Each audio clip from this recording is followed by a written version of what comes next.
জামায়াত ও ছাত্র শিবিরকে নিষিদ্ধ করার ঘোষণা হচ্ছে আজ। নিয়ম অনুযায়ী নিষিদ্ধ করার প্রস্তাব স্বরাষ্ট্র মন্ত্রণালয় থেকে আইন মন্ত্রণালয়ে পাঠানো হবে।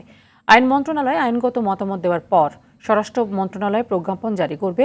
আজই এই প্রক্রিয়া শেষ করার কথা জানিয়েছেন আইনমন্ত্রী আনিসুল হক।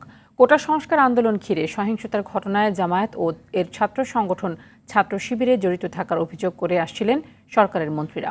এমন পরিপ্রেক্ষিতে গেল সোমবার আওয়ামী লীগের নেতৃত্বাধীন 14 দলীয় সভায় জামায়াত শিবিরকে নিষিদ্ধ করার বিষয়ে একমত হন ওই জোটের শীর্ষ নেতারা।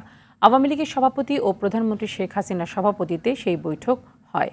জোটের বৈঠকের সিদ্ধান্তের পর এখন সরকারের নির্বাহী আদেশে জামায়াত ও শিবিরকে নিষিদ্ধ করা হচ্ছে।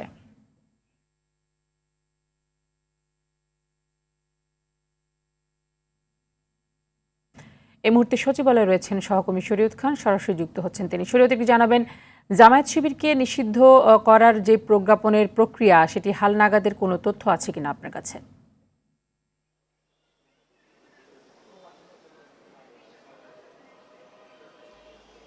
তানি, আপনি জানেন যে আসলে জামাত শিবিরকে যে নিষিদ্ধ করা হবে সেই প্রজ্ঞাপনটি গতকালকেই আইনমন্ত্রী জানিয়েছিলেন যে আজকে সেই প্রজ্ঞাপনটি জারি করা হবে। তো আমরা সকাল থেকেই সেই খোঁজখবর নেওয়ার চেষ্টা করেছি এবং কিছুক্ষণ আগে আইন মন্ত্রণালয়ে গিয়েছিলাম এবং এখন পর্যন্ত যতটুকু জানতে পেরেছি যে স্বরাষ্ট্র মন্ত্রণালয় থেকে যেই চিঠিটি আইন মন্ত্রণালয়ে যাওয়ার কথা সেই চিঠিটি এখনো যায়নি। তো সেই চিঠিটি আইন মন্ত্রণালয়ে যাওয়ার পর সেখান থেকে তাদের মতামত জানিয়ে তারা আবার স্বরাষ্ট্র মন্ত্রণালয়ে পাঠাবেন।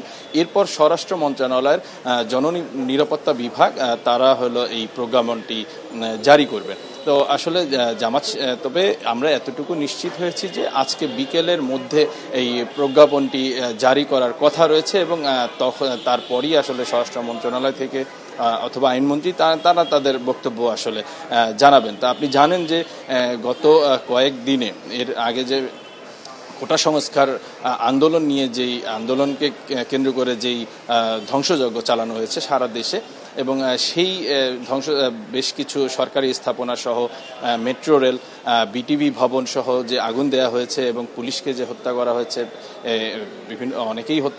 অনেককে হত্যা করা হয়েছে এবং সেই ধ্বংসযজ্ঞে আসলে সরকার দাবি করে আসছে যে জামাত শিবির জড়িত। তো তারই প্রেক্ষাপটে আজকে এই সিদ্ধান্ত নেওয়া হয়েছে এবং এটাও জানেন যে 14 দলের বৈঠকে প্রথম সিদ্ধান্তটা নেওয়া হয় এবং গতকাল আইনমন্ত্রী নিজেই জানিয়েছেন যে আজকের মধ্যে প্রজ্ঞাপন দিয়েই আসলে নিষিদ্ধ করা হবে।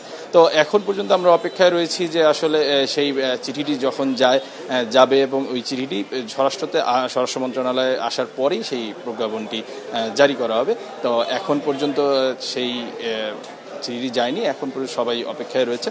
তো এই ছিল এখনকার সর্বশেষ পরিস্থিতি। তানি, নিশ্চয় পরবর্তী সংবাদে আপনার কাছ থেকে কিছু তথ্য আমরা দর্শকদেরকে জানাতে পারবো। ধন্যবাদ আমাদেরকে জানানোর জন্য।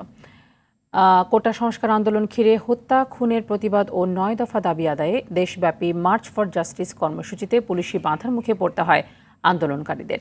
সুপ্রিম কোর্ট মাজার গেট প্রাঙ্গণ থেকে এখন পর্যন্ত 7 শিক্ষার্থীকে আটক এবং শিশু একাডেমির সামনে বিক্ষোভকারীদের আটকে দিয়েছে পুলিশ। এদিকে চট্টগ্রাম আদালত প্রাঙ্গণে বিপুল পরিমাণ পুলিশ মোতায়েন করা হয়েছে। পুলিশের বাধা উপেক্ষা করে সেখানে অবস্থান নিয়েছেন বিক্ষোভকারীরা।